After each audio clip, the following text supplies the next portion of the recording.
ஆப்கானிஸ்தானை சார்ந்த ஒரு இளைஞர்கிட்ட இருந்து நான் ஆன்மீகம் படிச்ச மாதிரி வேறு எந்த ஆள் பெரிய பெரிய குருமார்கள்ட்ட இருந்து கூட நான் படிக்கல, அதுவும் மக்கால.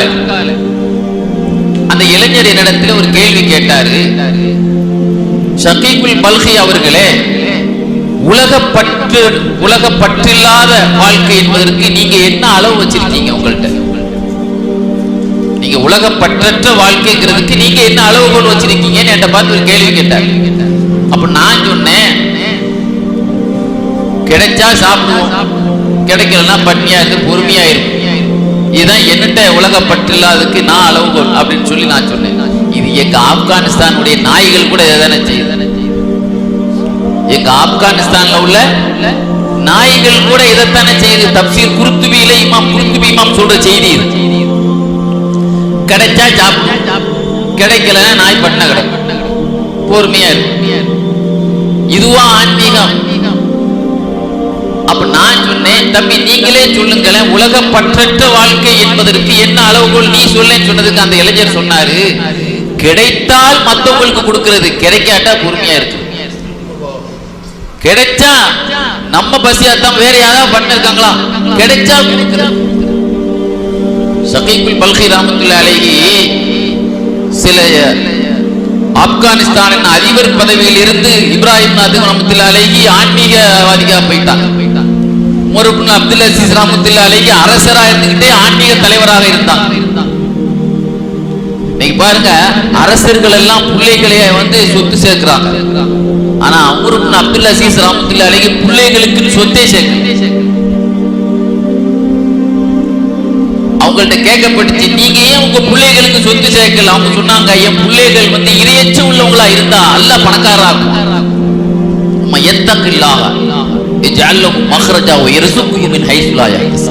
என் பிள்ளைகள் எல்லாம் அவுலியாக்களா இருந்தா அல்லாஹ் பணக்காரராக்குவான்னு அல்லாஹ்வே சொல்றான். நான் ஏன் சொத்து சேர்க்கணும்?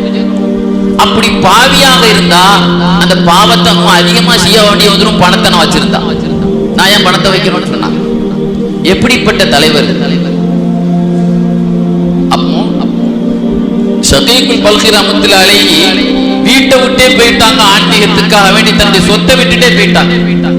3 நாள் சாப்பிடுறதுக்கு எதுவும் இல்லாம பள்ளியாசல துவா செய்த ஆண்டவனே, 3 நாள் பட்டின கிடந்துட்டேன், என்னால சாப்பிடுறதுக்கு ஒண்ணும் இல்லை அப்படின்னு பள்ளியாசல துவா செய்து இருக்கும்போது ஒரு ஆள் கூப்பிட்டாரு, எங்க வீட்டுக்கு சாப்பிட வாங்கன்னு கூப்பிட்டாரு. சாப்பாடுலாம் முடிஞ்ச உடனே அந்த சாப்பிட கூப்பிட்டவர் சொன்னாரு, இந்த வீடு உங்களுக்கு சொந்தம், நாங்க கூட உங்க வாப்பாவுக்கு அடிமை. இவங்க ஏதோ ஒரு இடத்துல சாப்பாடு கிடைக்குதுன்னு நினைச்சு ஒரு வீட்டுக்கு போனாங்க. அந்த சாப்பாடுக்கு அழைச்சவர் என்ன சொல்றாரு, நீங்க ஒரு ஆண்டி அல்ல, இந்த வீட்டுக்கு ஓனரே நீங்க.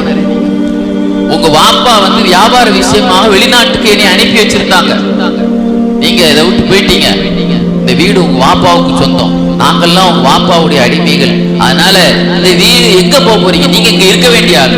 சொன்னாங்களாம், உண்மையிலே எங்க வாப்பாவுக்கு நீ அடிமையா இருந்தால் உன்னை விடுதலை பண்ணிட்டு இந்த வீட்டை உங்களுக்கு சொந்தமாக்கிட்டேன், இபாதத்துக்கு இடையூறாய் இருக்கிற எதையுமே நான் எனக்கு சொந்தமாக்குறது இல்லைன்னு சொன்னாங்க. அப்ப அவங்கள்ட்ட எதுவுமே இல்லை, ஆனாலும் என்ன செய்தாங்க, கொடுத்தாங்க. பார்த்தீங்களா, யார் சாப்பிட கொடுத்தாங்களோ அவங்களுக்கு தானம் பண்ண, இவங்களுக்கு ஒரு வேளைக்கு சாப்பாடு இல்லை. ஆக வலிமார்கள் என்பது இப்படிப்பட்ட குடைத்தன்மை உள்ளவர்களாக இருந்தார். அல்லாஹ் குர்ஆன் ஷரீஃப்ல சொல்வான், வத்தஹதல்லாஹ் இப்ராஹீம் கலீலா, இப்ராஹிம் அலைஹிஸ்ஸலாத்தை அல்லாஹ் தஆலா இறைநேசராக ஆக்கி கொண்டாங்கிறான். இப்ராஹிம் அலைஹிஸ்ஸலாத்துக்கு அந்த ஒரு உயர்ந்த பதவி, ஜனாதிபதி விருதுங்கிறது எவ்வளவு பெரிய ஒரு சாதாரணமான ஆளுக்கு கிடைச்சிருமா அந்த நாட்டில், இந்தியாவில்?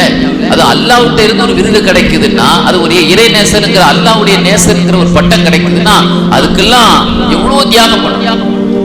இப்ராஹிம் அலைஹிஸ்ஸலாத்துடைய தியாகத்தை பத்தி எழுதுவாங்க, ஏன் அந்த அல்லாஹ் அந்த நேசர் பட்டத்தை கொடுத்தான் அப்படின்னா, ரசூலுல்லாஹ் சொன்னாங்க, வாங்கி கொடுத்தவரும் கொடுத்தவரே, கையில இருந்து கொடுத்தாலும் கொடுத்தவர் தான், 4 பேர்ட்ட வசூல் பண்ணி கொடுக்கிறவரும் கொடுத்தவர் தான். அஷ்ஷஃபியு கல் முத்தசத்திக், பிறர்கிட்ட பரிந்துரை போரும் கையில் இருந்து கொடுத்தவர் தான் சொன்னாங்க ஸல்லல்லாஹு அலைஹி வஸல்லம். இந்த இறைநேசருங்கிற பட்டத்துக்கு எப்படி சொந்தக்காரர் ஆனாங்க? அல் அதாக்க ஹதீஸு தைஃப் இப்ராஹிமுல் முக்ரமீன், அல்லாஹ் குர்ஆன்ல கேக்குறான். கண்ணியமான விருந்தாளிகளை, இப்ராஹிம் அலைஹிஸ்ஸலாத்துடைய கண்ணியமான விருந்தாளிகள் செய்திகள் உங்களிடத்திலே வந்து விட்டதா என்று அல்லாஹ் கேட்கிறான்.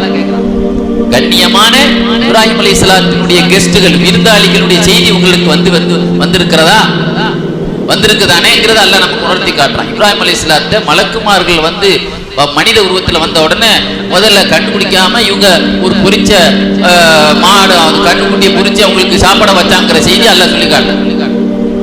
ஏன் கண்ணியமான விருந்தாளிகள் ஏன் அல்லாஹ் சொல்றான்? அதுக்கு தப்சீல் எழுதுவாங்க இப்னு அப்பாஸ் ஸல்லல்லாஹு, ஒரு விருந்தாளி வந்தா வீட்டுல உள்ள பணியாளரை கொண்டு உபசரிக்காம நம்மளே நின்று உபசரிக்கும், அதுதான் கண்ணி. இப்ராஹிம் அலைஹிஸ்ஸலாம் வந்து பெரிய பண்ணைக்கு சொந்தக்காரர். எழுதுறாங்க, அவங்கள்ட்ட இருந்த 12,000 நாய்களுடைய கழுத்திலும் ஒவ்வொரு தங்க பட்டிகள் போடப்பட்டிருந்துச்சான். முஸ்தத்ரஃப் என்ற கிதாபில் எழுதுவார் வரலாறு. ஒரு நாயினுடைய கழுத்திலேயே ஒரு தங்கப்பட்டி, நான் 12,000 நாய்கள் கழுத்திலையும் தங்கப்பட்டு எத்தனை கிலோ டன் அளவுக்கு தங்கத்துக்கு அதிபர். இப்படிப்பட்ட ஒரு 40 ஆடுக்கு ஒரு நாய் என்றால் 12,000 நாய் தான் ஒரு மந்தையே 40 ஆடு அப்படின்னா எத்தனை ஆயிரம் மந்தைகள், லட்சக்கணக்கான ஆடுகள்ங்க. ஒரு ஆடுங்கிறதே பல கோடிக்கு அதிபராக இருந்த இப்ராஹிம் அலைஹிஸ்ஸலாத்துக்கு எத்தனை வேலையாட்கள் இருந்தாங்க, எத்தனை ஆடு மேய்ப்பாளர் இருந்தாங்க. தானின் உபசரிக்கிறது தான் கண்ணியமான. கண்ணியமான நாம் நின்று உபசரிக்கணுங்கிறத அல்லாஹ் சொல்லி காட்டுறான்.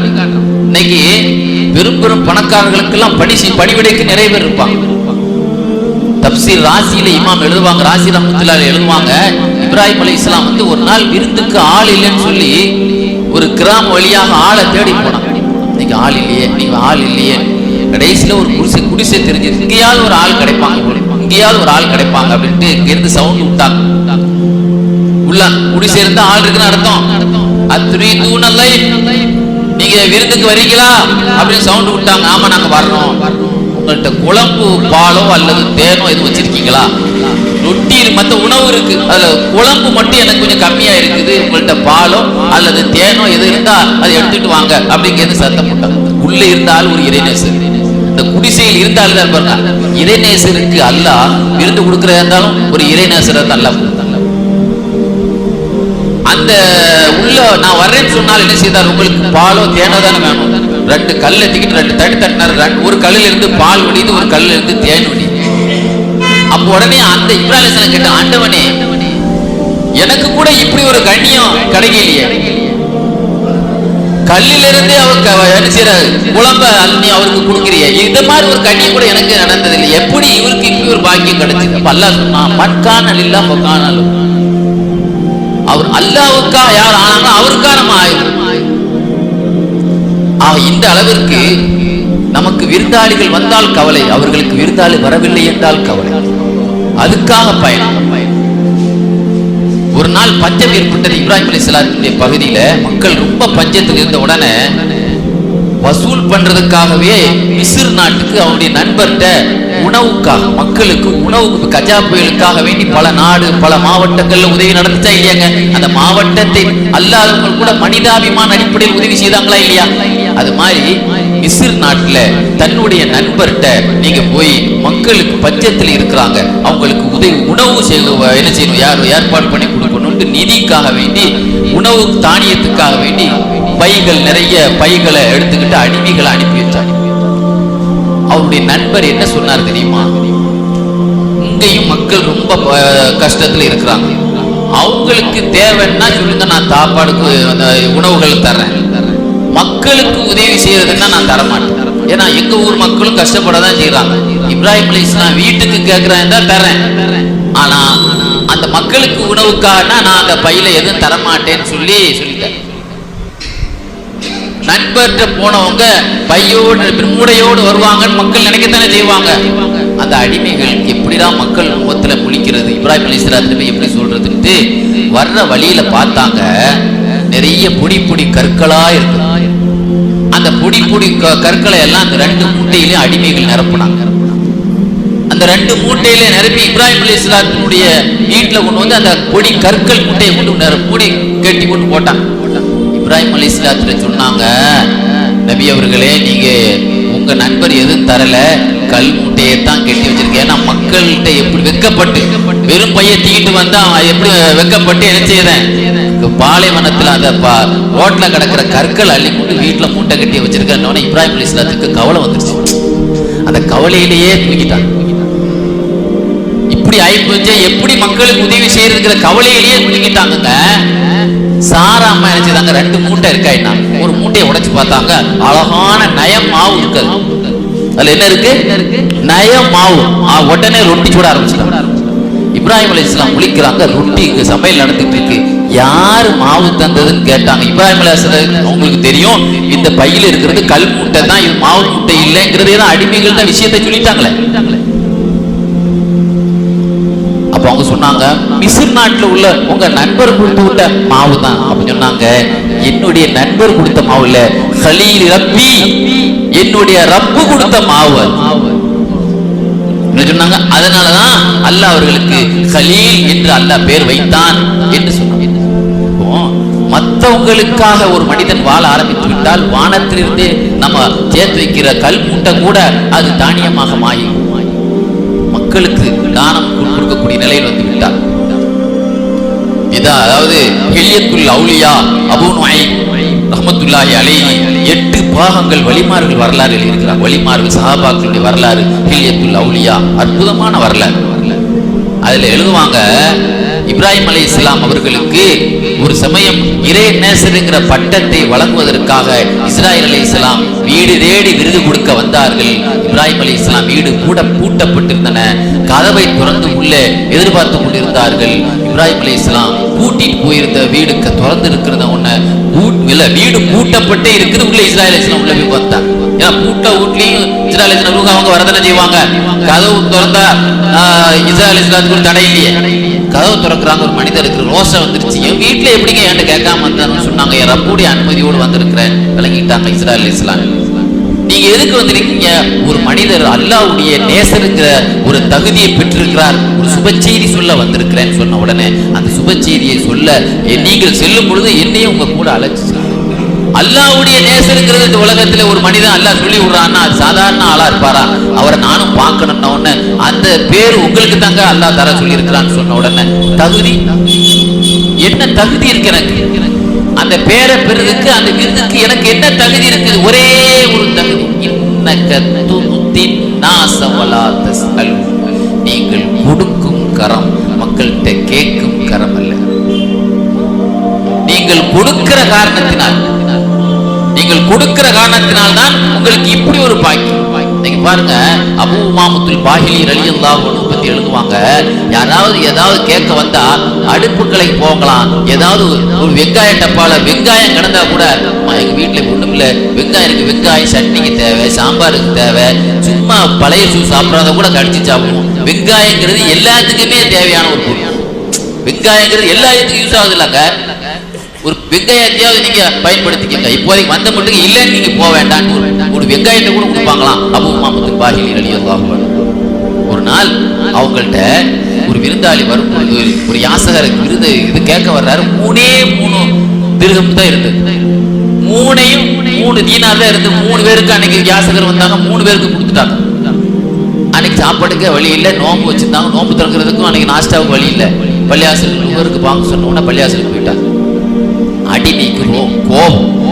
தனக்கு கூட இன்னைக்கு நோம்பு திறக்கிறதுக்கு நாஸ்டாவுக்கு கூட காசு இல்லாம அவ்வளோத்தையும் கொடுத்து பள்ளியாசலுக்கு போயிட்டாங்களே அப்படின்ட்டு இவங்க பரிதாபப்பட்டு ஒரு ஆள்கிட்ட கடை வாங்கி நாஸ்டா ரெடி பண்ணி வச்சிருந்தாங்க மகரிப் நேரத்தில். இதற்கு இடையில லுகர் நேரத்தை வீட்டை பெருக்கிறதுக்காக பெட்டை தூக்குறாங்க. பெட்டுக்கடியில 300 தங்க காசுகள் அப்படியே இருக்கு. அவர் என்ன நினைக்கிறாரு, நமக்கு தெரியாம ஒளிச்சு ஒரு 300 தங்க காசு வேற வச்சிருக்காங்களா, நம்மள்ட்ட 3 தானே எந்த மாதிரி காட்டிக்கிட்டாங்கன்னு சொல்லி ஒரு அரை வெயில காட்டிக்கல, அப்படியே துப்புரவு பண்ணிட்டு அடியிலேயே வச்சுட்டாங்க 300 தங்க காசு. ஆனா போனவர்கள் மகரிப் நேரத்துல வர்றாங்க. வீடுக்குள்ள நாஸ்டா மணக்குது. என்ன நாஸ்டா வழிக்கு இப்படி இதையாச்சு, நம்மள்ட்ட தான் காசு இல்லையே. இல்ல நான் கடை வாங்கி நான் ஏற்பாடு பண்ணியிருக்கிறேன். ஆமா, நீங்க ஒரு பெட்டுக்கடியில உள்ள 300 ரூபாயை மறைச்சு 300 ரூபாயா? யாருப்பா தந்தது? நம்மகிட்ட கிடையாதுப்பா, சத்தியமா நம்மகிட்ட இல்லையாப்பா அப்படிதான் சொன்னாங்க. அல்ல நமக்கு கொடுத்துட்டான் பார்த்தீங்களா? 3 ரூபா கொடுத்தது அல்ல 300 கொடுத்துட்டான் பார்த்தீங்களா? வழிமார்களுடைய அந்த கொடைக்கு அந்த பரிசை அந்த நிமிஷமே அவங்க கேட்கிற துவா அப்படியே அந்த நொடியிலேயே அந்த சபையிலேயே எப்படி ஏற்றுக்கொள்ளப்படுமோ அவர்கள் கொடுக்கக்கூடிய தர்மமும் அந்த இடத்திலேயே அதனுடைய பாக்கியத்தை பெறும் என்பதை வலிமாருடைய வரலாறு நமக்கு எல்லாத்தையும் காட்டும். உமர் எல்லாம் ரசூலுல்லாஹ்வுடைய காலத்துல ஒரு ரசூலுல்லாஹ்வுடைய காலத்துல பிற்காலத்துல கைபர் வெற்றிக்கு பிறகுதான் பெரிய கஜானா. வெளிநாட்டிலிருந்து வந்தவங்க எல்லாம் அள்ளி அள்ளி ரசூலுல்லாஹ் கொடுப்பாங்க. வந்தவங்களுக்கு எல்லாம் ஹோட்டல் இருக்காது, சாப்பாடுக்கு யாராவது வீட்டுக்கு தான் ரசூலுல்லாஹ் அனுப்புவாங்க. ஒரு நாள் 440 பேர் வெளியூர்ல இருந்து இறங்கிட்டாங்க. 440 பேருக்கு எங்க சாப்பாடு கிடைக்கும் நைட்ல? தக்கி என்ற அறிவிப்பாளர் சொல்கிறார், சஹாபி சொல்கிறார், 440 பேர் கெஸ்டாக வந்தோம். ரசூல் ஸல்லல்லாஹு அலைஹி வஸல்லம் உமர் எல்லாம் பார்த்து பாத்தி நீங்க போய் உங்க வீட்டுல சாப்பாடு கொடுங்கன்னாங்க. யாரை பார்த்து? 440 பேரை உங்க வீட்டுக்கு கூட்டு போங்கன்னாங்க. யார சொல்லலாம், 4 மாசத்துக்குண்டான சாப்பாடு தான் இருக்கு, இந்த பேர்த்தம்பளம் அவ்வளோத்தையும் கொடுத்தா நாங்க வருஷம் ஃபுல்லா அடுத்த வருஷம் விளையிற வரைக்கும் பட்டினம் கிடக்கும் சொல்ல சொன்னாங்க. கும் பாத்தி எஞ்சி போய் கொடுங்க. உத்தரவு யார் சொல்லுவாங்க? கட்டளை யார் சொல்லுவாங்க? முதல்ல விஷயத்தை விளக்கிட்டாங்க. எங்க வீட்டுல வருஷம் ஃபுல்லா சாப்பிடுறதுக்கு தான் இருக்கு, 4 மாசத்துக்கு கூட தான் இருக்குது. சொல்ல திரும்பவும் கும் பாத்திக்கு எழுந்து போய் சாப்பாடு கொடுங்க. சம்அமுதா இடையில அவ்வக்கு நாயகம் நாங்க ரசூலுல்லாஹ் சொல்லும்போது வேற பேச தேவையில்லை, உத்தரவு நீங்க உடனே கேளுங்க. உத்தரவு யார் சொல்லுவாங்க? எல்லாரையும் நீங்க தேவைக்கு அள்ளிக்கங்க. இவங்களா நான் தர நீங்க நம்மளா கொடுக்க அந்த கணக்கு பார்த்துக்கல. நீங்க எவ்வளவு ஆன தேவை உங்க பையில அள்ளிக்கங்க. கொண்டு போனாங்க, அள்ளிக்கங்க. இந்த தக்கீன்கிறவங்க சொல்றாங்க, அவங்க விருப்பத்துக்கு மூட்டையில அள்ளினாங்க. திரும்பி வரும்போது கடைசியாக நான் வெளியே வரும்போது அந்த ரூபை திரும்பி பார்த்தேன். அதுல ஒரு பேரத்தம்பளம் கூட குறையாமல் அப்படியே இருந்தது.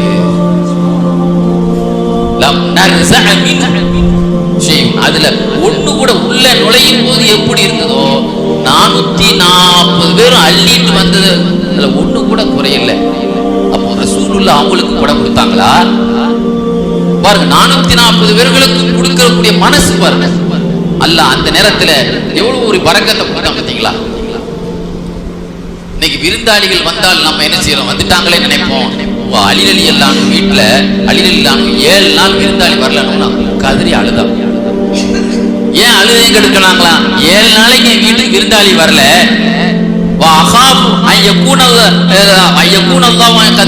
அல்லாஹ் என்னை கேவலப்படுத்திடுவானோன்னு பயப்படுறேன். என்னை விருந்தா ஒரு ஆளுக்கு நோய் வருதுன்னா அல்லாஹ்வுடைய கிருபை இருக்குன்னு அர்த்தம். ஒரு மேல ஒரு ஆள் விருந்தாளி வர்றாருன்னா 70,000 மலக்குமார்கள் செலவாக்கு போகிறாங்க. இஸ்லாத்திலேயே 70,000 செலவாத்துகள் யாருக்கெல்லாம் கிடைச்சிருக்கு தெரியுமாங்க? யார் வெள்ளிக்கிழமை தலப்பாவோடு ஜும்மாவுக்கு வருகிறார்களோ அவர்களுக்கு 70,000 மலக்குமார்கள் செலவாத்து வருகிறார்கள். யார் அவுது பில்லாஹி ஸமீஉல் அலீம் மினஷ் ஷைத்தானிர் ரஜீம் பிஸ்மில்லாஹிர் ரஹ்மானிர் ரஹீம் லா இலாஹா இல்லா இந்த சூரத்துல் ஹஷ்ருடைய 3 ஆயத்தை ஓதுகிறார்களோ அவருக்கு 70,000 பேர் செலவாத்து வருகிறார்கள். யார் ஒரு விருந்தாளிக்கு விருந்து கொடுக்கிறார்களோ விருந்தாளிகள் நுழையிற வீட்டில் 70,000 மலக்குமார்கள் செலவாத்து வருகிறார்கள். யார் துஹான் சூரா ஓதுகிறார்களோ நைட் அவர்களுக்கு 70,000 மலக்குமார்கள் இஸ்திக்பார் செய்கிறார்கள். இப்படி 70,000 பேர் பாய்க்காம எனக்கு விருந்தாளி வரலன்னு சொல்லி அழிலான்னு அழுதான். மனசுல சொல்லுவாங்க, வீட்டுக்கு சக்காத்து என்ன தெரியுமா? உடலுக்கு சக்காத்து நோம்பு, பணத்துக்கு சக்காத்து காசு கொடுக்கிறது, உடம்புக்கு சக்காத்து நோம்பு. அதே மாதிரி வீட்டுக்கு சக்காத்து என்ன தெரியுமா? ஒரு விருந்தாளிக்கு ஒரு கெஸ்ட் ரூம் வைக்கிறது. மனசுல சொல்லுவாங்க, என்ன சொல்லுவாங்க? இது கெஸ்ட் ரூம். யார் வந்தாலும் விருந்தாளிக்கு தங்குற ஒரு ரூம் போட்டா இது நம்ம பையனுக்கு, இது நமக்கு மனைவிக்குன்னா இது விருந்தாளிக்கு என்று வீட்டில் ஒரு ஹவுஸை ஒரு ரூமை ஏற்பாடு செய்வது அது அது வீட்டுக்கு நீ கொடுக்கிற சக்காத் என்று அனஸ் ரலியல்லாஹு அன்ஹு சொல்லி காட்டுவாங்க. நாம கணக்கு பார்த்து கூட சக்காத்து கொடுக்கிறது இல்ல. சஹாபாக்களுடைய அந்த கொடை எப்படி இருந்தது தெரியுமா? ஹயாத் சஹாபால எழுப்பாரு, ரசூலுல்லாஹ்வுடைய ஹயாத்தா இருக்கும்போது ஜகாத்தை வசூல் பண்றதுக்காகவே திஹியத்துல் கலமி ரலியல்லாஹு அன்ஹு நிதி திரட்ட போயிருந்தாங்க. ஜகாத் கணக்கு ஒரு பண்ணைக்கு போனாங்க, அங்க ஒட்டகத்தை கணக்கு எடுத்தாங்க. அந்த கணக்குப்படி 1 வயசு குட்டிய அங்க வர வச்சுட்டு நீங்க 1 வயசு குட்டியை நீங்க கொடுத்தரணும்னு சொல்லி உங்களுக்கு கணக்கு கொடுத்துட்டு வந்துட்டாங்க. அந்த பண்ணையார் அந்த ஓனர் சொன்னார், 1 வயசு குட்டியை வச்சு நீங்க என்ன பண்ண முடியும்? அது பாலும் கறக்காது, அதை வச்சு பயணம் செய்ய முடியாது. வேணா ஒரு பெரிய ஒட்டகத்தை தர்றேன் அப்படின்னு சொன்ன பாருங்க, நீங்க தர்றதையெல்லாம் நான் வாங்க முடியாது. ரசூலுல்லாஹ் அடுத்த தெருல நின்றுட்டு இருக்கிறாங்க. நீங்க சொல்றத நான் வாங்கணும்னா நீங்க ரசூலுல்லாஹ் உங்களை கூப்பிட்டு போறேன், உங்களை பத்தி சொல்றேன், உங்க கணக்கு ஒரு வயசு குட்டி தான், ஆனா பெருசா தர்றங்கிறாரு, வாங்க வாங்கிறத ரசூலுல்லாஹ்ட்ட நீங்க பேசிக்கங்க அப்படின்னு ரசூலுல்லாஹ்ட்ட அவர் கூப்பிட்டு போனாங்க. ரசூலுல்லாஹ் பக்கத்து தெருல தான் நின்றுட்டு இருந்தாங்க. நாயகமே, இவர்கிட்ட போய் நான் பேசுறதுக்கு ஒரு வயசு குட்டி தான் கணக்கு, இவர் பெரிய ஒட்டகம் தர்றங்கிறாரு, ஒரு வயசு குட்டியை வச்சு பயணம் செய்ய முடியாது, பால் கறக்க முடியாதுங்கிறாரு, நான் உங்கள்கிட்ட கேட்டுட்டு வாங்கலான்னு ரசூலுல்லாஹ் சொன்னாங்க. கணக்குப்படி உனக்கு ஒரு வயசு குட்டி தான், ஆனா நீ தர்றத நெஸ்டா தந்தா அல்லாஹ் உனக்கு எக்ஸ்ட்ரா தருவான். எனக்கு 5 பவுன்னா 5 பவுனை வச்சு என்ன பண்றது, 10 பவுனை வாங்கிக்கோ அப்படி நம்மளால சொல்ல முடியுதா? அந்த மனோநிலை நமக்கு வருதா? நீங்க பாருங்க, கவர்மெண்ட்டுக்கு கணக்கு காட்டாம ஆடிட்டரை வச்சு ஒரு கள்ள கணக்கு காட்டக்கூடிய ஒரு சமுதாயம் தான் இன்னைக்கு உலகத்துல எத்தனை பேர் இருக்கிறோம். அதே மாதிரி அல்லாஹ்வுடைய கண்ணு கூட நம்ம அல்லாஹ்வுடைய பார்வை நமக்கு இருக்குன்னு தெரியாமலே நம்ம சக்காத்து கணக்கை மறைச்சு கொண்டு இருக்கிறோம். ஆனா சஹாபாக்கள் தன்னுடைய சக்காத்து கணக்கை ஒரு காட்டுக்குள்ள, ஒரு காட்டுல ஒரு கழிப்பிடம் கழிக்க சென்ற மிக்தாத் ரலியல்லாஹு அன்ஹு ஒரு எலி பொத்துல இருந்துட்டு ஒரு 16 தங்க காசை அள்ளி போட்டு, ஒவ்வொரு காசா அள்ளி போட்டு, அப்புறம் அந்த பையையும் அள்ளி எடுத்து போட்டு அதுல ஒரு காசு இருக்கிறத பார்த்த உடனே அந்த காட்டுல கழிப்பிடம் கழித்த அந்த காசை எடுத்துக்கிட்டு ரசூலுல்லாஹ்வுடைய கையில கொடுத்து, இதுல ஏதாவது நான் சக்காத்து கொடுக்கணுமா நாயகமே? நான் பாத்ரூமுக்கு போகும்போது ஒரு எலி பொந்துல இருந்து எனக்கு இந்த மாதிரி ஒவ்வொரு காசா வந்து விழுந்திருக்கு, இதுக்கு புதையலுடைய சக்காத்துங்கிற 5ல் ஒரு பகுதி கொடுக்கணுமா?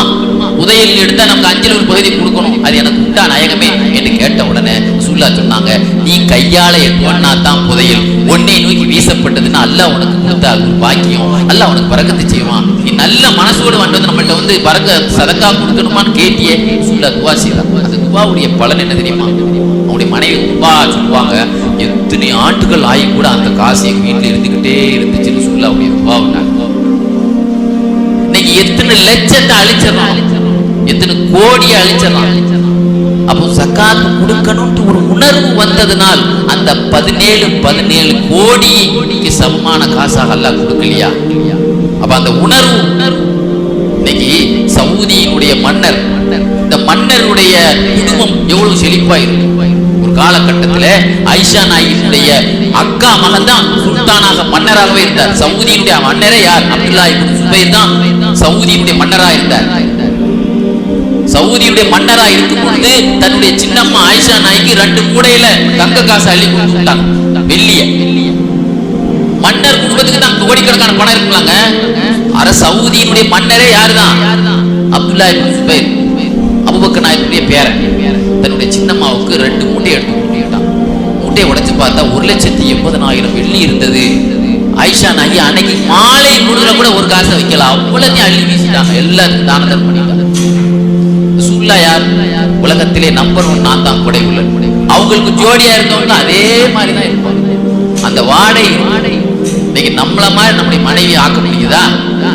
எப்படிப்பட்ட பண்பு! நோம்பு துறக்க கூட கறி வேங்க காசு இல்ல, பழம் வாங்கி வச்சிருந்தாங்க.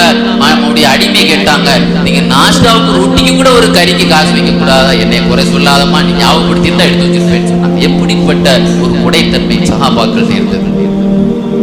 இப்னு அப்பாஸ் ரலியல்லாஹு அன்ஹு, ஒரு மனிதர் இப்னு அப்பாஸ் ரலியல்லாஹு அன்ஹு கேவலப்படுத்தணும்னு நினைச்சார்.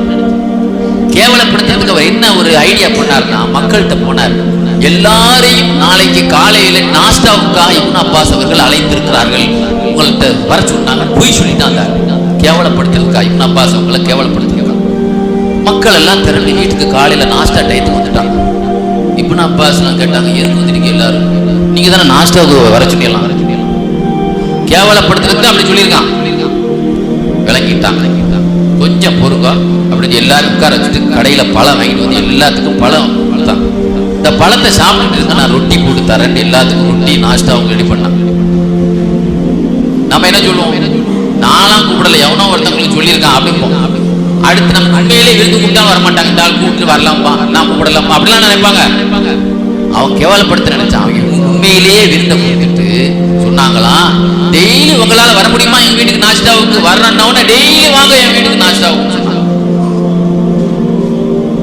தினமும் 80 பேர்களுக்கு விருந்து கொடுக்கிற ஒரு பழக்கம் சஹாபாக்கள்லயே சாய்ந்து உபாதா ரலியல்லாஹு அன்ஹு இருந்தது. ரசூலுல்லாஹ்வுடைய பள்ளிக்கு யாரெல்லாம் வெளியூர்ல இருந்து மிஸ்கீன்கள் வர்றாங்களோ 80 பேரை டெய்லி நம்ம 8 பேர் இல்ல, ஒரு ஆளை நம்மளால வீட்டுக்கு தூக்கி போக முடியுதா நம்மளால?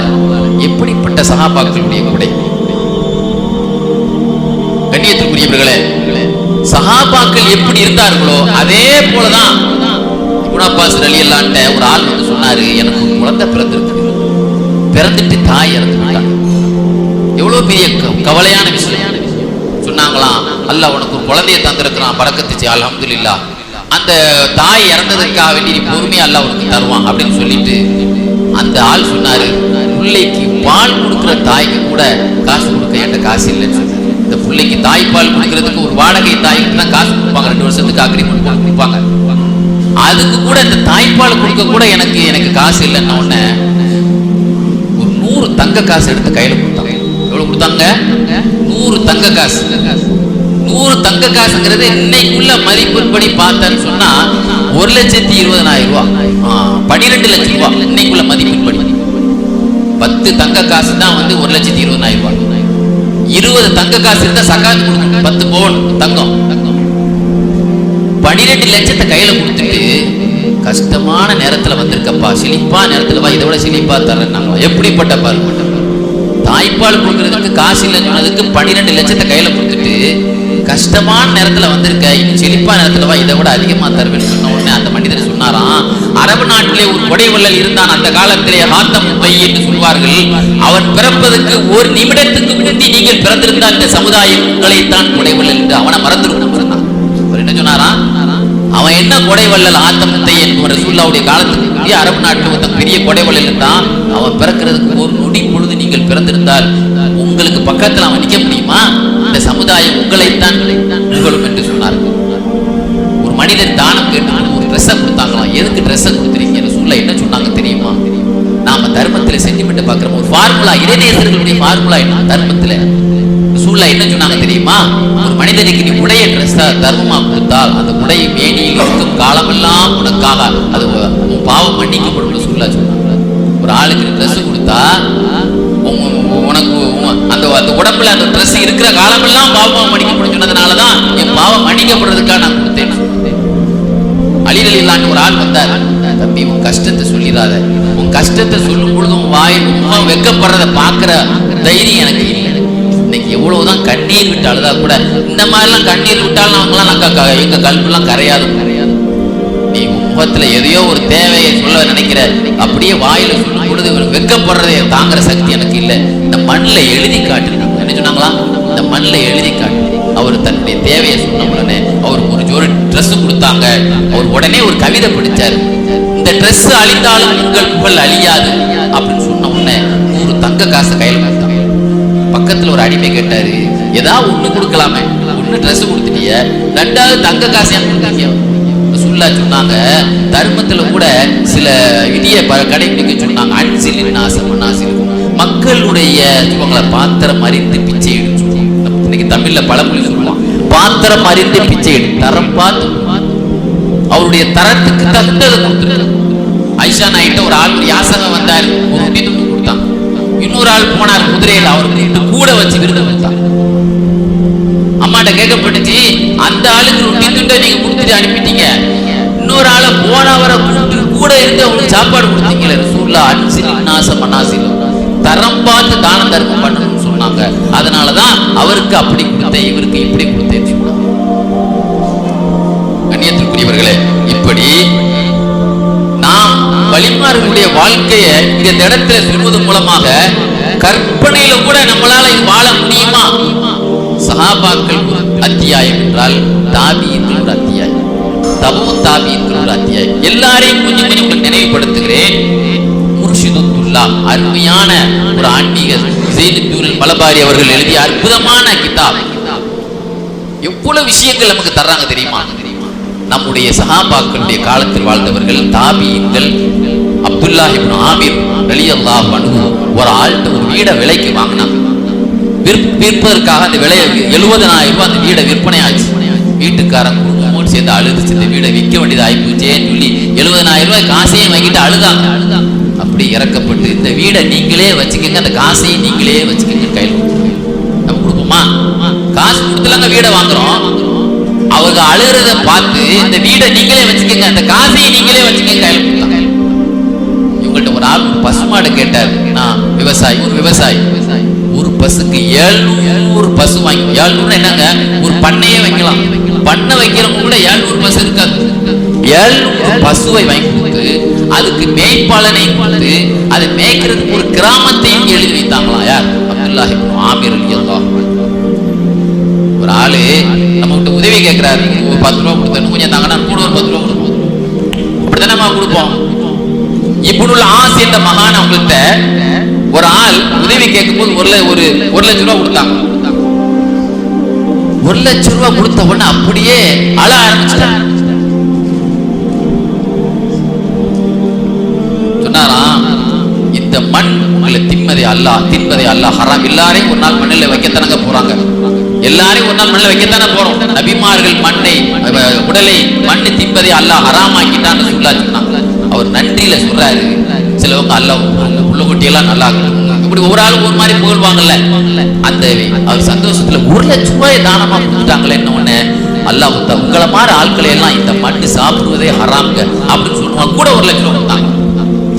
நம்ம நீ என்னதான் என்னைய புகழ்ந்தாலும் ஒண்ணு கிடைக்காது. நம்ம என்ன சொல்லுவோம், நீ என்ன சொன்னாலும் நம்மள்ட்ட எதையும் கொடுக்க முடியாது. ஒரு பெண்மணி லைஸ் இப்னு சஅத் இமாம்கள்ல கிட்டத்தட்ட 25 மதுஹப் ஒரு காலத்துல இருக்குது. இன்னைக்கு 4 மதுஹப் கூட இல்ல, 2-3 மதுஹப் தான் இருக்கு. ஷாஃபி மதுஹப், ஹம்பலி 3 மதுஹப் தான் இருக்கு. ஏன்னா எல்லாமே பிரச்சார குறைவினால் குறைந்துவிட்டது. ஒரு காலகட்டத்தில் 20 மதுஹப் 25 மதுஹப் எல்லாம் இருக்குது. அதுல லைஸ் இமாமுடைய மதுஹப் ஒரு மதுஹப்பா இருந்தது.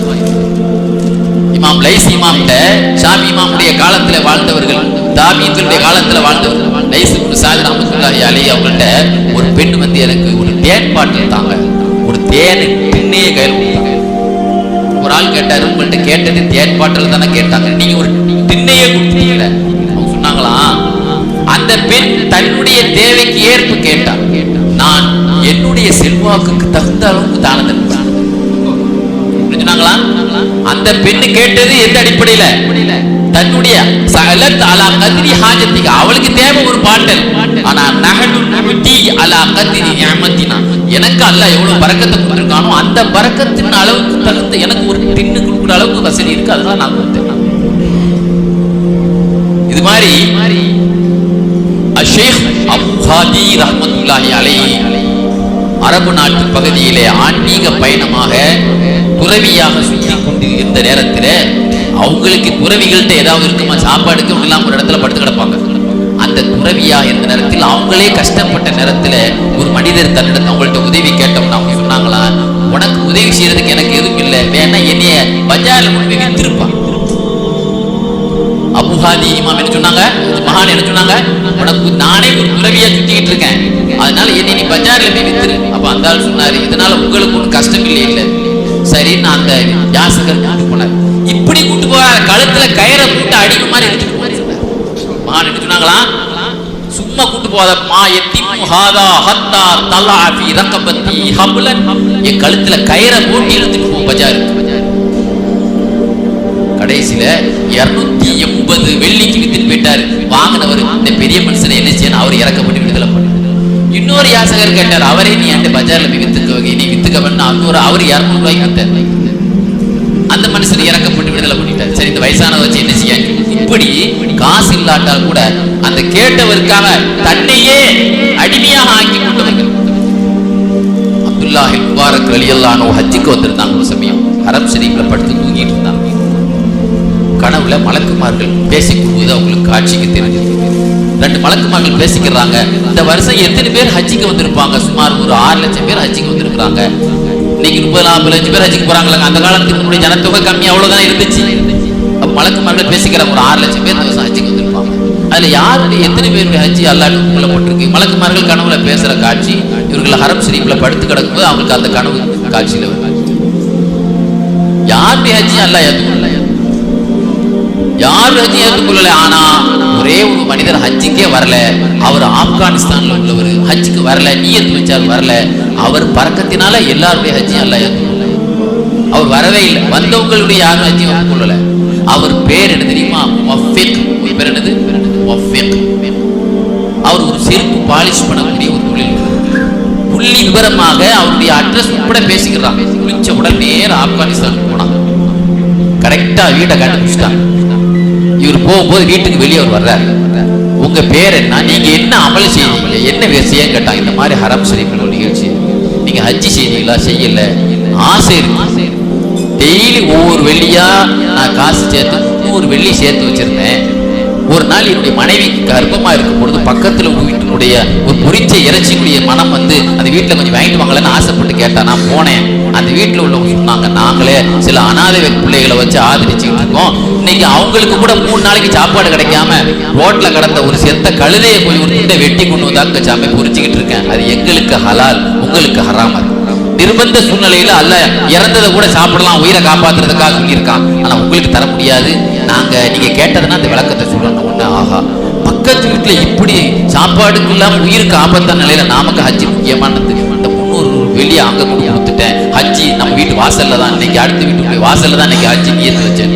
இதனாலதான் அல்லாஹ் உங்களுடைய ஹஜ்ஜை கொண்டான்.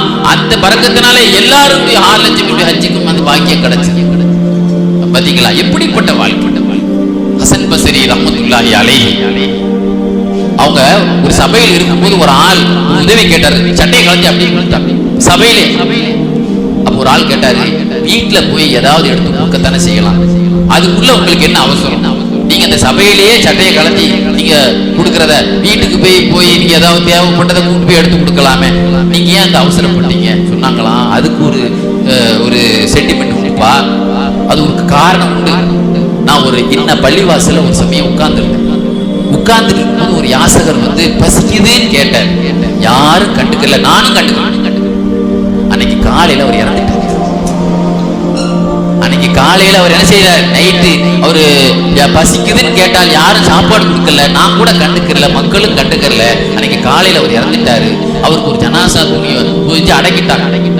மறுநாள் காலையில அந்த ஜனாசா துணி மிஹ்ராப்ல வந்து கடந்துச்சு.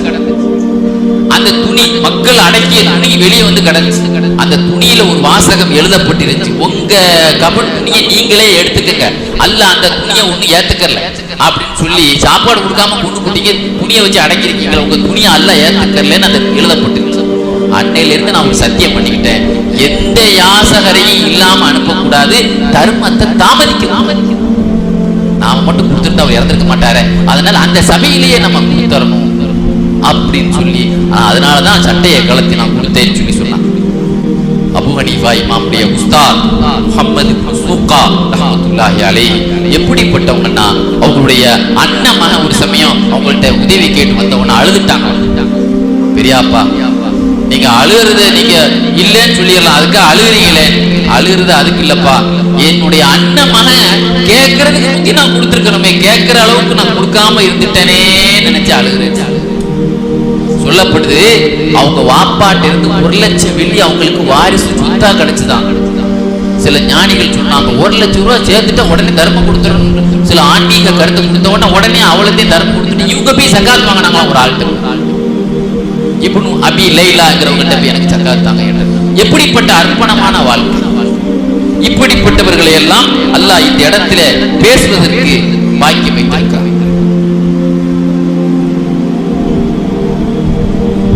அதாவது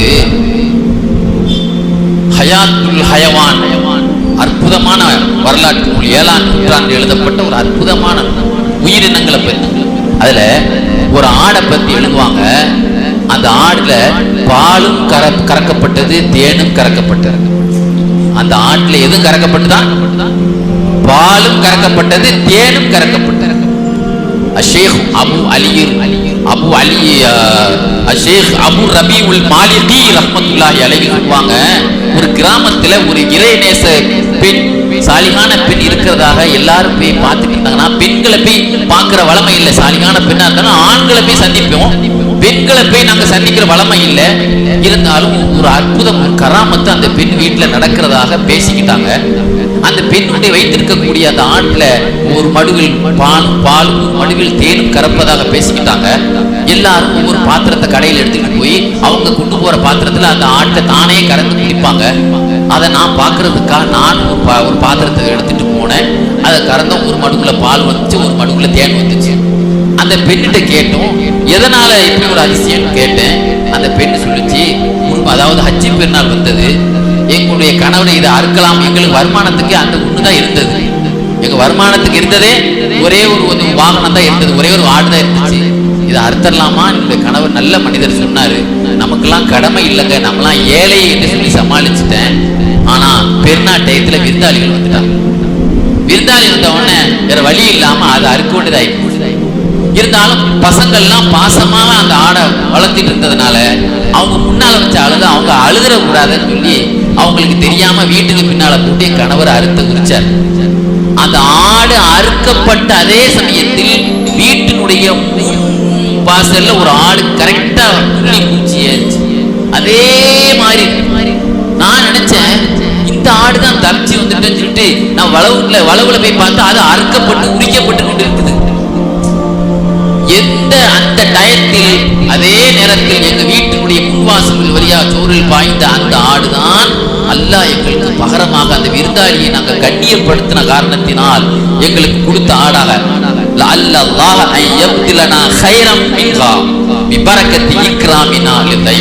ஒரு கால் அல்லாஹ் தஆலா எங்களுக்கு அதை விட அதுக்கு பகரமாக, இப்படி இஸ்மாயில் அலைஹிஸ்ஸலாத்துக்கு பகரமாக சொர்க்கத்திலிருந்து அல்லாஹ் ஒரு ஆடை கொடுத்தானா இல்லையா, அது மாதிரி ஒரு ஆடை அல்லாஹ் எங்களுக்கு கொடுத்திருக்கலாம்.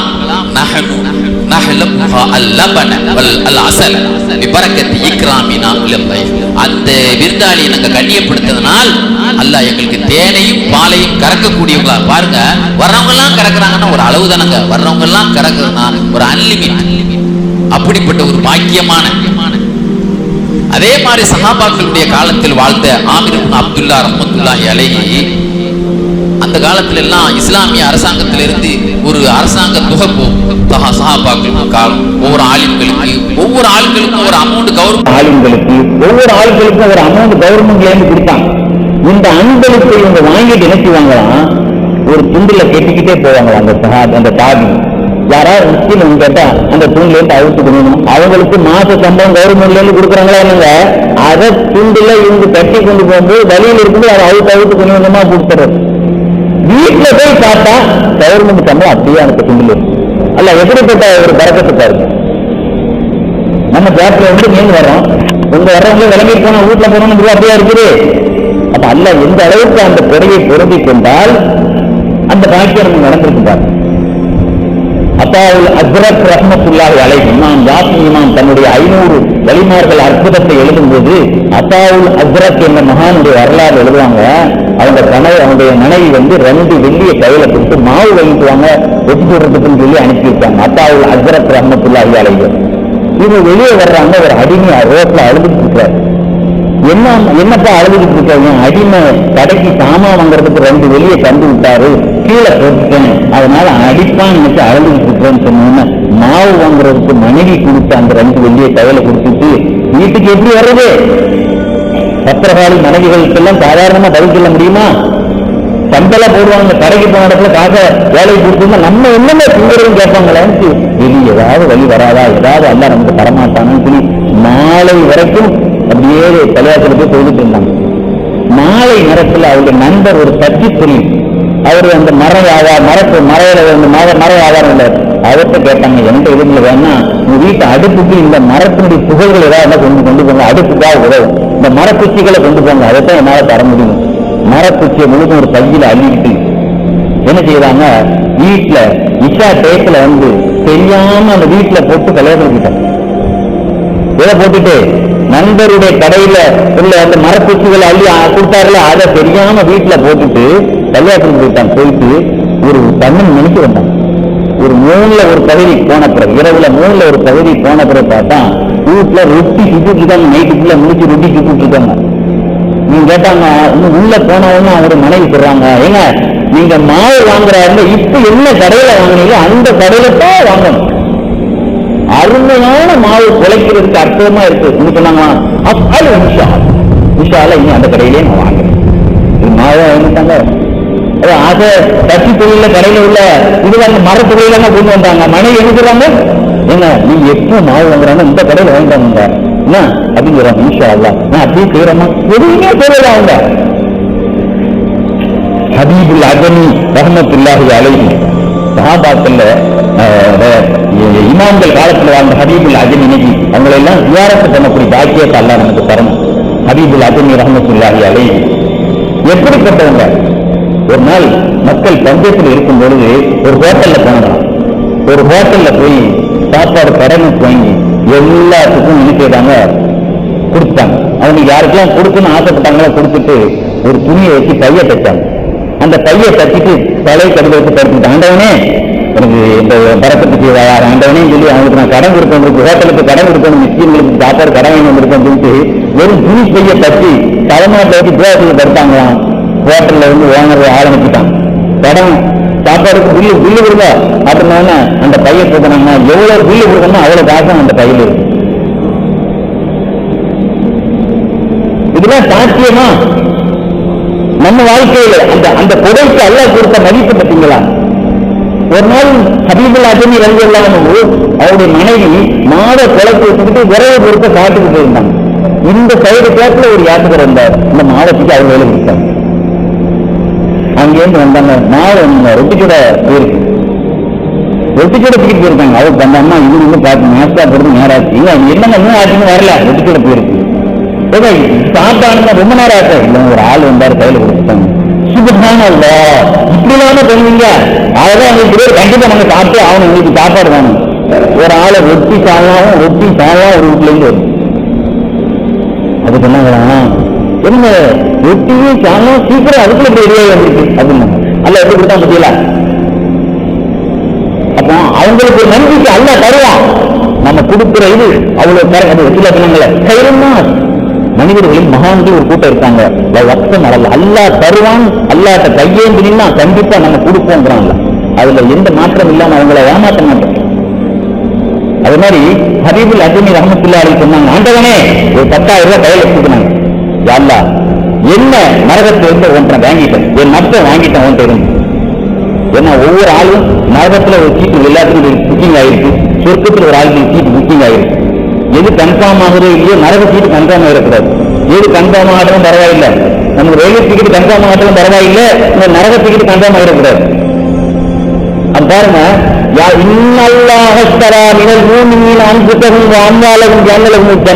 அல்லாஹ் உயிரையும் மூமின்களுடைய செல்வத்தை வாங்கி சொர்க்க சீட்டு அல்லாஹ் கொடுக்குறாங்க.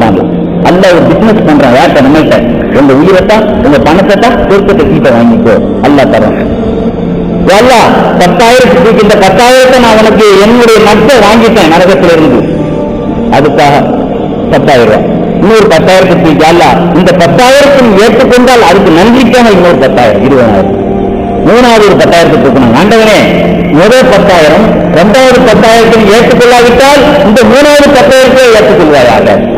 நாலாவது 10,000 கொடுக்கணும். அல்ல இந்த மூணாவது ஏற்றுக்கொண்டிருந்தால் அதுக்கு நன்றிக்காக இந்த 4வது 10,000 உனக்கு தரேன். நீங்க 10 காசை கூட அந்த மாதிரி சொல்லி நம்ம கொடுத்துருப்போமா? ஒரு ஆளுக்கு தீவை முடிஞ்சு போங்க போங்க போங்க போங்க நீங்க கணக்கு போட்டு 10 ரூபாய் கொடுங்க கொடுத்து முடிஞ்சு அப்படின்னு சொல்லக்கூடிய நல்லதாக இருக்கும்.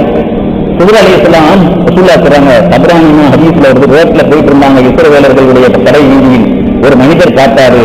அவங்களே ஒரு பிறவை கோலத்தில் சுத்தக்கூடிய ஆறு. சுகுர் அலைஹிஸ்ஸலாத்தை பார்த்து, அல்லாஹ் உங்களுக்கு பரக்கத்து செய்வான், ஏதாவது தாங்க, எல்லா பரக்கத்து செய்வோம், அல்லா நாடிய தான் நடக்கும் அப்படின்னு நீங்க சொன்னாங்க. உங்க கையில வாங்கினா பரக்கத்து இருக்கும். உங்க முகத்தை பார்த்தா கிருபையான முகம், உங்கள்கிட்ட இருந்து நான் பரக்கத்தை எதிர்பார்க்கிறேன், அல்லாவுக்கா ஏதாவது தாங்க. அல்லாத சொல்லி கேட்டுட்டா வேணா எனக்கு பஜார்ல வந்து விட்டுக்க பார்ப்பேன். அல்லாத சொல்லி யாரு கொடுக்கலையோ அவன் நாளைக்கு மறுமை நாளைக்குல அவன் உடம்புல பேர் இருக்கு, கதை இருக்காது. இதுல என்ன சொன்னாங்க? அல்லாவுக்கா, ஆனா அல்லாஹ் வந்து மிஸ்யூஸ் பண்ணக்கூடாது. அதனால அதையும் பார்க்கணும். உண்மையிலே ஒரு ஆள் அல்லாவுக்காக சொல்லி அவன் கொடுக்கலன்னா அவன் உடம்புல சதை இருக்கும், என்ன இருக்காது. இன்னைக்கு தாவர நிலையில உள்ள உடம்புல சதை இருக்கும். ஒரு ஆஸ்பத்திரியில போய் நோயினுடைய தாக்கத்தினால சதை இருக்கும், சதை இருக்காது, தேர்தலை விட்டு அடக்கம் சில பேர் நோயில பாதிக்கப்பட்டு அந்த மோசமான கோலமாயிரும் என்று சொல்ல சொன்னோம். அதனால என்னை விட்டுட்டோம். அந்த ஆளு போய் 400 ரூபாய்க்கு விட்டுட்டார். அந்த வீட்டுல வாங்கினவர் இறக்கப்பட்டு எந்த வேலையும் இந்த பெரிய மனுஷனுக்கு என்ன வேலை கொடுத்தாங்க? ஒரு வேலையும் கொடுக்கல. எனக்கு வேலை தாங்கன்னு சூழலை அழைச்சிட்டே இருந்தாங்க. என்னங்க இந்த கல்லெல்லாம் அள்ளி நீங்க இந்த இடத்துல போடுங்க, ரொம்ப வெயில் பண்றீங்க. கொஞ்சமா ஒரு சின்ன இடத்துக்கு போயிட்டு இருந்தாங்க. 6 பேர் சேர்ந்து கொத்தனார் வேலை பார்க்க வேண்டிய வேலையை 5 நிமிஷத்துல தூக்கி போட்டாங்க. அவர் 15 பேர் ஜின் வேலை பார்த்த மாதிரி இருக்கு. ஜின்கள்லாம் இந்த வேலை பார்க்கணும். கொஞ்சம் ஒரு வயசானவர் எப்படி வேலை பார்த்தார் தான் இருக்கார். வெளியூர் போகும்போது என் குடும்பத்துக்கு கொஞ்சம் காவலாளியா இருங்க, பாதுகாப்பா இருங்க, ஏதாவது வேலை கொடுத்துட்டு போங்க. சரி, இந்த மலையில அந்த கொஞ்சம் கல் இடத்துல எங்க வீடு கட்டு சில வேலை கல்லூர் தானே கட்டினாங்க. வெளியூர் வீட்டு வந்தா கல்வீடே கட்டிட்டு இருந்தாங்க. தனி ஒரு ஆளா ஜின்கள் தான் அந்த மாதிரி சிலமால ஜின்கள் தான் அந்த மாதிரிலாம் செய்யும். அப்படிதான் இறங்கினாங்க. பெரியவரை சத்தியமா நீங்க யார் அல்லாவுக்கா சொல்லுங்க. அல்லாவுக்கா சொல்லி தான் அடிமையாகிட்டேன் உங்களுக்கு. இன்னைக்கு அதே ஆள் அல்லாவுக்கா சொன்னா நான் சொல்றேன் சாதாரண அடிமை இல்லை, நான் சுகர் அழைக்கிறேன் சொன்னாங்க. உங்க நல்ல மன்னிச்சுக்கங்க, நீங்க சொத்தே எடுத்துக்கங்க, சொத்து தகவலை விடுதலை பண்ணா போதும். எப்படிப்பட்ட நபிமார்கள் இந்த உலகத்துல இந்த மாதிரி எல்லாம் எல்லா இறைநேசர்களையும் சந்திக்கக்கூடியவர்கள் தான் இறைநேசர்களாக இருந்தவர்கள். ஜிப்ரீல் ரஹ்மத்துல்லாஹி அலைஹி ஒரு சீடர்கள் கனவுல பார்த்தாங்க. அல்லாஹ் எப்படி பார்த்தீங்க? அல்லாஹ் கண்ணியப்படுத்தினான் என்னைய. தன்னுடைய 2 பொற்கரங்களுக்கு மத்தியில் வைத்து என்னை கண்ணியப்படுத்தினான். அல்லாஹ் கேட்டான், அல்லாஹ் கேட்டான், ஆண்டவனே எனக்கு இவ்வளவு சங்கையை தந்திருக்கியே, எதனால? என் தொழுகையா, என் நோன்பா, என் ஹஜ்ஜா இல்ல, என்னுடைய உலகீமையா இல்ல, நான் நல்லவர்களை சந்தித்த பயணமா இல்ல, நான் கல்வி தேடிய போனதா இல்ல, அது எதனால? நீங்க பகதாதுடைய தெருவில் ஒரு நாள் இந்த குளிர் காலத்துல போகும்போது அங்க ஒரு பூனை நடுங்கிட்டு இருந்த பொழுது உங்க கம்பளியில் அந்த பூனையை தூக்கி உள்ள வச்சீங்களே, அந்த ஒண்ணுனாலதான் உங்களுக்கு இந்த ரூல் பயான் எழுதுவாங்க. அபூ மன்சூர் ஜக்கீர் ரஹ்மத்துல்லாஹி அலைஹி கனவுல ஒரு மனிதர் பார்த்தாங்க. சொன்னாங்க, அவன் நண்பர், உங்களுக்கு உங்களுடைய மன்னரை வாழ்க்கை மருமை வாழ்க்கை எப்படி இருந்தது? நீங்க நினைக்கிறத விட கஷ்டமாது, ஆனால் ரப்ப ரொம்ப நீளமான ரப்பாக பெற்றுக்கொண்டேன். என் ரப்பு என்னை பார்த்து கேட்டான், உனக்கு 70 வயசு தந்தேனே. என் ரப்பு கேட்டான், அபூ மன்சூர் ஜக்கீர் ரஹ்மத்துல்லாஹி, உனக்கு 70 வயசு தந்தேனே, ஏன்னா அதுல நீங்க என்ன செய்வேன்னு கேட்டான். அல்லாஹ் 60 வருஷம் நோன்பு வச்சிருக்கிறேன், வணக்கம் தஹஜ்ஜுத் தொழுதிருக்கிறேன் நான், அது அதனால இந்த பாக்கியம் இல்லை. வேற என்ன அப்படின்னு கேட்டேன். நான் ஒரு 40 வருஷம் ஜிஹாத் பண்ணிப்பேன், போர் செய்திருக்கிறேன், அதுவும் எனக்கு நான் அதை ரொம்ப ரசிக்கல. வேற 40 நாளே என் கையாலே தர்மம் கொடுத்திருக்கிறேன், வேற அதை நான் இது பண்ணல. வேற ஒண்ணுன்னா இங்க அடிக்கிட்டே போனாங்க. எல்லாமே நல்ல விஷயமா இருந்தாலும் என்னை கவர்ந்து என்ன தெரியுமா, நான் 30 வருஷம் ஹஜ்ஜி செய்திருக்கிறேன், அதையெல்லாம் விட நான் கவர்ந்து அதை இல்லை. நீ ஒரு நாள் ஒரு ரோட்ல போயிட்டு இருக்கும்போது ஒரு சின்ன அற்ப பொருள் குறுக்க கிடந்துச்சு, மக்களுக்கு ஒரு கண்ணாடி சில்லு மாதிரி, ஒரு முள்ளு மாதிரி ஒன்று கிடந்திருக்கு, ஒரு ஊட்டு மாதிரி ஒரு சின்ன பொருள் கிடந்துச்சு.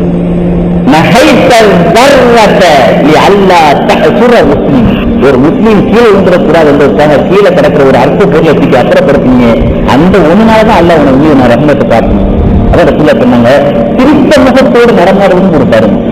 ரோட்ல கிடக்கிற ஒரு முல்லை ஒரு மரத்தை அப்புறப்படுத்தி சுவாசிக்கு கிளீன் பண்ணுவதும் தருமம்.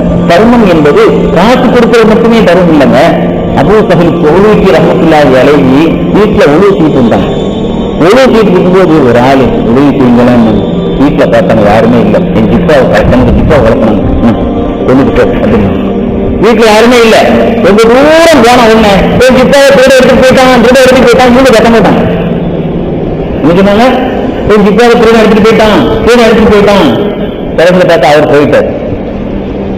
ஏன் அப்படி செய்வாங்களா? இவங்க வீட்டுல உள்ளவங்க இவரை திட்டுவாங்க, நீங்க என்னங்க தர்மம் கொடுக்க ஒரே கூட கொடுத்து கிடக்குறீங்க, வீட்டுல உள்ளவங்க திட்டக்கூடாதுக்காக ஜிப்பாவை இவங்களே கொடுத்துட்டு அவர் ஊரு எல்லை வரைக்கும் அவரை தாண்ட வச்சு என் ஜிப்பா அவரால் எடுத்துட்டு போயிட்டாரு அப்படின்னு சொன்னா வீட்டுல திட்ட மாட்டாங்கல்ல. இப்படி ஒரு நல்லவர்கள் அபூ மர்சூத் என்ற மகானை பற்றி எழுதுறாங்க. ஒரு புலவர் அவரை புகழ்ந்தார்.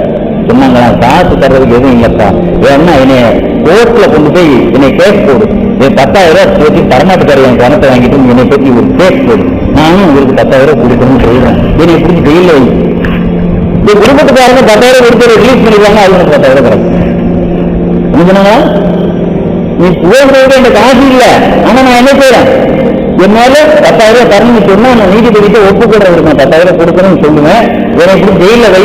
என் குடும்பத்துக்காரன் அன்னைக்கு நாளையிலே ரிலீஸ் பண்ணிட்டாங்க, 10,000 ரூபாய் தரணும், ஆளை கொடுத்தா குடும்ப மானம் போற போது 10,000. இப்படி தனக்காக எப்படியாவது மற்றவர்கள் பயன் பெறணும் என்பதற்காக வேண்டி வாழ்ந்த மகான்கள் எல்லாம் இந்த உலகத்திலே அந்த மாதிரி ஒரு சில பேர்களை கூட நம்மால பார்க்க முடியாது.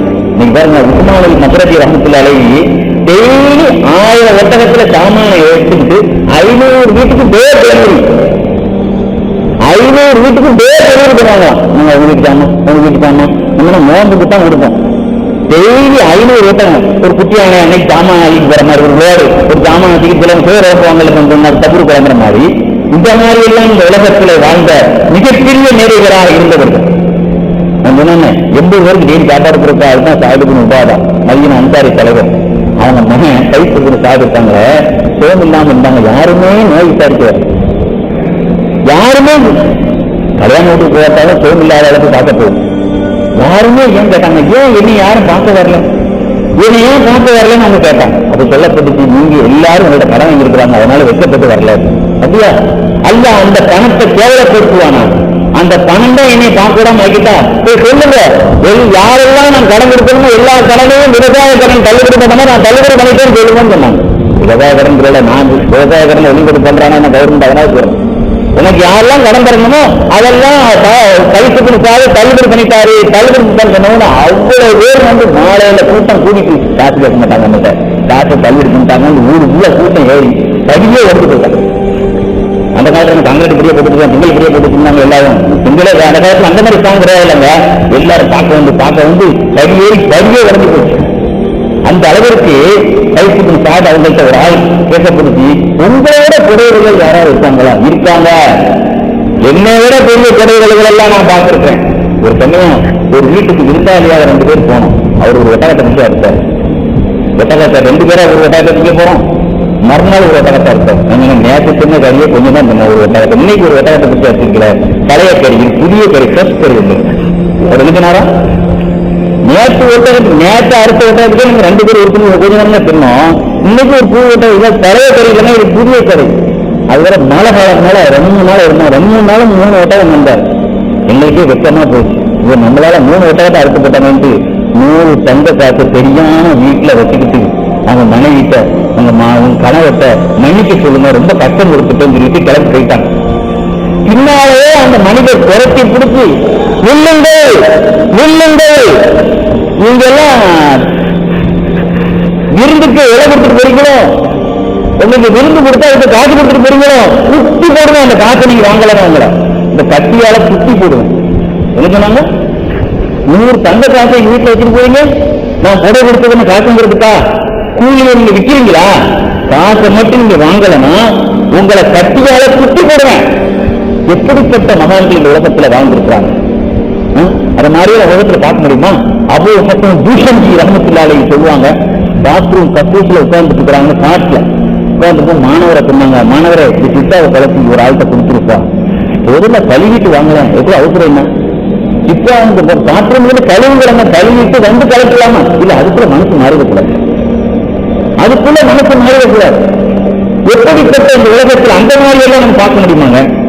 இப்படி இந்த உலகத்திலே அந்த மாதிரி வழிமார்கள் எல்லாம் இந்த மாதிரி நிகழ்ச்சி நம்ம கேட்கும் பொழுது அல்ல, அதுல ஒரு சில பகுதியோடு நம் வாழ்வதற்கு ஒரு தௌஃபீக் நமக்கு தரும் என்பதற்காகத்தான் இது போன்ற விஷயங்களை நம்ம வாழ்க்கையில் நம்ம சொல்றோம்.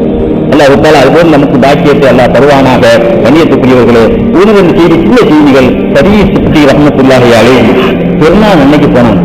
ஒரு ஆள் பெரிய மனுஷன், சிறப்பான ஒரு ஷேக் மாதிரி பெரிய சிறப்பான ஒரு ஆள் வந்தாங்க. அவங்களுக்கு எல்லாரும் சலாம் சொல்லி முசாபா செய்தாங்க. இவங்க சின்ன சலாம சொல்லிட்டு கிளம்பிட்டாங்க.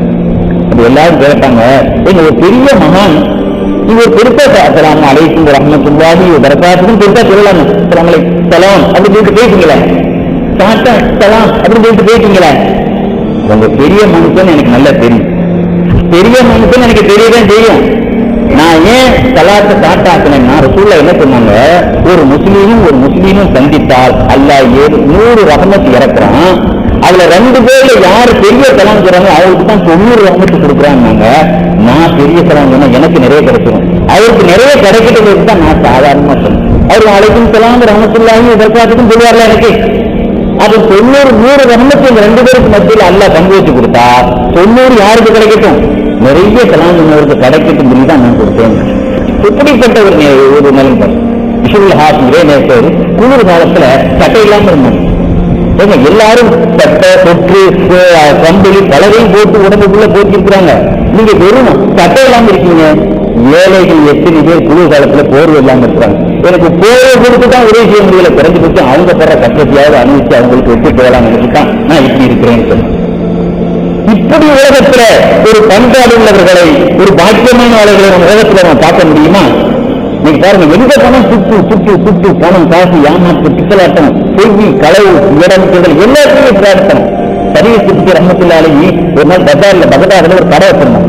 அந்த கடையில பாதாம் பருப்பு, கசாலிமான்னு சொல்லுவாங்க, பாதாம் பருப்பு. அந்த பாதாம் பருப்பு 600 ரூபாய்க்கு வெள்ளிக்கு கொள்முதல் பண்ணியிருந்தாங்க. 10 வெள்ளிக்கு அரை வெள்ளி தான் லாபத்தான். 10 வெள்ளினா அரை வெள்ளி லாபம். அப்போ அந்த வியாபாரத்துக்கு விலை போடுவார்ல அந்த சங்க வியாபார சங்கம், அந்த சங்கத்தில் ஒரு சொன்னாரு, பாருங்க இல்ல விலை கூடிட்டு நீங்க 10 வெள்ளிக்கு 3 வெள்ளி லாபம் வைக்கும், அதெல்லாம் விலை வைக்க முடியாது, உங்களுக்கு லைசன்ஸ் தர மாட்டேன், விற்கிறதுக்கு லைசன்ஸ் தர மாட்டேன், அதனால அரை வெள்ளிக்கு மேல நான் மக்களை கஷ்டப்படுத்த மாட்டேன். எப்படிப்பட்ட வலிமா இருக்கு. இன்னொரு மகாணத்துக்கு வகையிலும் எழுதுவாங்க, தேன் வாங்கினாங்க 30,000, மறுநாளே 60,000, 2 மடங்கு விலை கூடி கல்யாணம் முடிக்கப்பேன். 30,000 வாங்கின தேன் 60,000 ஆயிடுச்சு. அந்த ஆளு ஒரு வியாபாரி வித்துட்டார், ஒரு இறைநேசத்தை வித்துட்டு அந்த மனுஷனுக்கு தாங்க முடியல. ஆகா இன்னைக்கே 2ஆம் நாளே 30,000 60,000 ஆயிப்போச்சு, நான் வித்துட்டமேன்ட்டு ரொம்ப வேதனைப்பட்டார். அப்போ அவங்களுக்கு அந்த வியாபாரத்தை ஒரு ஆள் சொன்னாரு, நீங்க அந்த மகானத்தை சந்திங்க, எனக்கு வேதனையா இருக்குங்க, நான் கொடுத்துட்டு ஏன்தான் கேட்ட அந்த வியாபாரம் வச்சுருந்தீங்கன்னா 60,000 டபுள் ஆயிட்டு. அப்ப நீங்க சுபூசோட அந்த மகானுடைய இடத்துக்கு போனோம்னா அவங்க சுபூசோட ஒண்ணு இது வந்தார், உங்கள்கிட்ட கொடுத்த வியாபாரத்தை எனக்கு மனசு கேட்கல, அந்த வியாபாரத்தை நீங்க ரிட்டர்ன் பண்ணலாமா? தாராள ரிட்டர்ன் பண்றேன். அது ஒரு ஆள் சொன்னாரு, மகானவர்களே இந்த ஆளு 60,000 ஆனதுனால திரும்ப கேட்க வந்திருக்கிறாரு. அவங்க வந்து அந்த மகான் சொன்னாங்க, எனக்கு 30,000 பொறுப்பு இல்லை, அதெல்லாம் ஒரு எது பொறுப்பு தெரியுமா? ரசூலுல்லாஹ் என்ன சொன்னாங்கன்னா, ஒரு முஸ்லீம்கள் ஒரு வியாபாரம் பண்ணேன்னா அந்த வியாபாரத்தை பண்ணிட்டு அவர் மனசு வருத்தப்பட்டா, அந்த மனசு வருத்தப்பட்டா அந்த வருத்தப்படுறதுக்காக நீங்க வியாபாரத்தை கேன்சல் பண்ணா அல்லாஹ் உன் பாவத்தையும் கேன்சல் பண்ணிடுவாங்க சொன்னாங்க மறுமையில. அதனால எனக்கு 30,000 பொறுத்தா அதையெல்லாம் விட மறுமையில பாவம் கேன்சல் ஆகிறது பொறுத்தானே, எனக்கு அதுதான் தெரியும். எப்படிப்பட்ட மகான்கள் அல்லாஹ் சுப்ஹானஹு வ தஆலா. இப்படிப்பட்ட மகான்களுடைய வாழ்க்கையில நாம் ஒரு பாசாங்கிற அளவுக்காக நமக்கு அந்த பாக்கியம் கிடைச்சிட்டா இன்னொரு பெரிய விஷயம். அந்த 100க்கு 100 வாழ்ற அளவுக்கு நமக்கு நசீப் அல்லாஹ் கிடைச்சிட்டா அது 100 அதான் 100. அப்படிப்பட்ட ஒரு 100 மடங்கு அதை பின்பற்றக்கூடிய ஒரு தொகை. அவங்க மலக்குமார்கள் மனுஷன் தானே, அந்த ஒரு மனநிலை அல்லாஹ் நம் வாழ்க்கையிலும் நீக்கியாது. இந்த நிகழ்ச்சிகளை எல்லாம் வாழ்வதற்கு அமல் செய்வதற்கு அல்லாஹ் உங்களுக்கும் எனக்கும் அல்லாஹ் நம் குடும்பத்தினர்களுக்கும் அல்லாஹ் நசீபாக்கி தருவானாக. கண்ணியத்துக்குரியவர்களே, உங்களிலே பெரிய குறைவல்லல் உண்டாக்கணும். பெரிய குறைவல்கள் அல்ல, குறைவல்லலுக்கெல்லாம் பெரிய குறைவல்லல் அல்லாஹ், அடுத்து நான், 3வது ஆலின்னு சொன்னாங்க. முதல்ல அல்லாஹ், 2வது நான். ஒரு ஆலிம் ஒரு விஷயத்தை கற்று மற்றவங்களுக்கு கற்றுக் கொடுத்தா அவரு மிகப்பெரிய குறைவில்லைங்க. அப்ப ஆலிங்களும் குறை கொடுக்கத்தான் செய்யறான். அப்படிப்பட்ட ஒரு குறைவில்லை அல்ல என்னையும் உங்களையும் ஆக்குவனாக. வாசல் தாவானி அல்ஹம்துலில்லாஹி ரப்பில் ஆலமீன். அஸ்ஸலாமு அலைக்கும் வரஹ்மத்துல்லாஹி.